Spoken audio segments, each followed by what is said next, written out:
Vaina chuan guitar lesson thar kan zir ho lenga vaina kan zir ho le tur chu Jonathan Lianhna in Ranthleng le Kraws ti hlarun sakha guitar Perhdan kan zirang helai e in kan la dona asanga di anyama e minor F sharp minor chuan heta C sharp hi kan mang tel bokang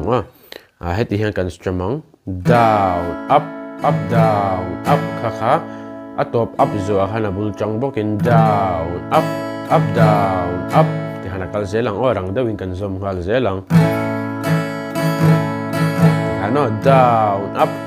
down up down up down ti hana kalang na na na na na na